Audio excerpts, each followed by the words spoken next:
मी आजपर्यंत एकाही कॉन्ट्रॅक्टरकडून 1 रुपयाही घेतला नाहीये असं नितीन गडकरी म्हणतात। मी खोटी कामं केली नाहीये, त्यामुळे कितीही आरोप झाले तरी विचलित होणार नाही असं गडकरींनी म्हटलंय।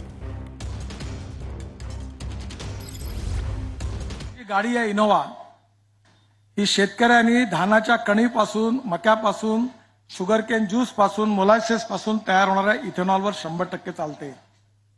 आता शेतकऱ्याला फायदा मिळाला, प्रदूषण कमी झालं, पण 22 लाख कोटी रुपये देशातले बाहेर जात होते। त्या लोकांचा धंदा मारला गेला, मग ते माझ्यावर नाराज नाही होणार का? ते नाराज झाले तर त्यांनी पेड न्यूज सुरू केल्या। पण काही चिंता करू नका, तुमच्या सगळ्यांचं प्रेम माझ्याकडे आहे। मी आजपर्यंत एकाही कॉन्ट्रॅक्टरकडनं केली नाही, 1 रुपया कधी घेतला नाही, म्हणून कॉन्ट्रॅक्टर मला घाबरतात। त्यामुळे कुठल्याही प्रकारच्या खोटी कामं केली नाहीत। त्यामुळे येणाऱ्या काळात कोणी किती खोटे आरोप केले तरी मी विचलित होत नाही, तुम्ही होऊ नका।